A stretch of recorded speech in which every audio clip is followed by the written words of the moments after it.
नमस्कार दोस्तों, आप देख रहे हैं बहुजन फ्रंटलाइन और मैं सुशील कुमार। दोस्तों, क्या भारत की संसद का पूरा ढांचा बदलने वाला है? क्या उत्तर भारत को मिलेगा ज़्यादा राजनीतिक ताकत और दक्षिण भारत हो जाएगा कमज़ोर?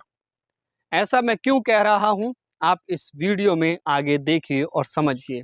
और सवाल ये भी है कि क्या ये बदलाव आने वाले चुनावों को पूरी तरह से प्रभावित कर सकते हैं। आज हम बात करेंगे मोदी सरकार के उन 3 बड़े बिल यानी कि विधेयकों के बारे में जो देश की राजनीति का भविष्य तय कर सकते हैं। दोस्तों, केंद्र की एनडीए सरकार संसद में 3 बड़े बिल लेकर आई है। ये बिल हैं संविधान संशोधन बिल, परिसीमन यानी कि डिलिमिटेशन बिल और केंद्र शासित प्रदेश कानून संशोधन बिल। इनका मकसद है संसद की सीटें को बढ़ाना, चुनाव क्षेत्रों की सीमाएं बदलना और प्रतिनिधित्व को जनसंख्या के आधार पर तय करना। अब सबसे पहले समझते हैं कि परिसीमन क्या है। परिसीमन यानी चुनाव क्षेत्रों की सीमाएं तय करना, किस क्षेत्र से कितने सांसद चुने जाएंगे और कौन सा इलाका किस सीट में आएगा। दरअसल ये काम एक खास संस्था करती है जिसे कहा जाता है डिलिमिटेशन कमीशन ऑफ इंडिया। इसके फैसले आमतौर पर अंतिम फैसले होते हैं और कोर्ट में चुनौती नहीं दी जा सकती। अब बात करते हैं सबसे बड़े बदलाव की। अभी लोकसभा में 543 सीटें हैं, इसे बढ़ाकर 800 से 850 तक किया जा सकता है। इस तरह का विचार सरकार कर रही है। दूसरा मुद्दा है जनसंख्या के आधार पर सीटों का बंटवारा होना, यानी कि जनसंख्या के आधार पर सीटों का बंटवारा होगा। मतलब जिन राज्यों की आबादी ज़्यादा है वहाँ ज़्यादा सीटें मिलेंगी। उदाहरण के लिए उत्तर प्रदेश, बिहार जैसे राज्यों को ज़्यादा सीटें मिल सकती हैं, जबकि दक्षिण भारत के राज्यों को कम फायदा होगा क्योंकि वहाँ पर आबादी कम है तो वहाँ कम सीटें मिलेंगी। इसके साथ ही सरकार 2011 की जनगणना के आंकड़ों के आधार पर सीटें तय कर सकती है। यहीं से सबसे बड़ा विवाद शुरू होता है।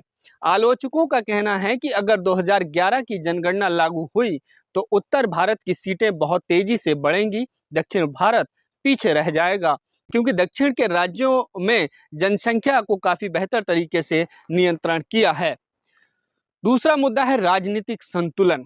संसद में ताकत का संतुलन बदल सकता है, कुछ राज्यों का प्रभाव बहुत ज्यादा बढ़ सकता है। तीसरा मुद्दा है आयोग की भूमिका, यानी कि परिसीमन आयोग सरकार के प्रभाव में हो सकता है। इसके फैसलों को कोर्ट में चुनौती नहीं दी जा सकती, जबकि सरकार और समर्थकों का कहना है लोकतंत्र में प्रतिनिधित्व जनसंख्या के हिसाब से होना चाहिए। देश की आबादी बढ़ रही है, इसलिए सीटें भी बढ़ाना जरूरी है। महिलाओं को 33% आरक्षण देने की जो प्रक्रिया चल रही है उसको भी इसी प्रक्रिया का हिस्सा माना जा रहा है। यानी सरकार इसे सुधार और प्रतिनिधित्व बढ़ाने का कदम बता रही है। अब सबसे जरूरी सवाल, इसका सीधा असर क्या होगा? संसद का पूरा गणित बदल जाएगा, उत्तर वर्सेस दक्षिण का संतुलन बिगड़ सकता है, आने वाले चुनावों में नई रणनीतियां बनेंगी, राष्ट्रीय राजनीति में नए गठबंधन बन सकते हैं। क्या ये बदलाव जनसंख्या के आधार पर न्याय है या कुछ राज्यों को ज़्यादा ताकत देने वाला है? लेकिन दोस्तों, ऐसे में ये सवाल खड़ा होता है कि क्या ये बदलाव जनसंख्या के आधार पर न्यायोचित है या कुछ राज्यों को ज़्यादा ताकत देने वाला कदम है।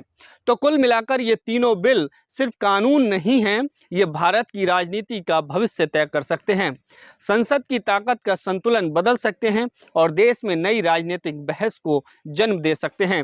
अब देखना होगा कि संसद में क्या फैसला अंतिम होता है और देश की जनता इस पर क्या राय देती है।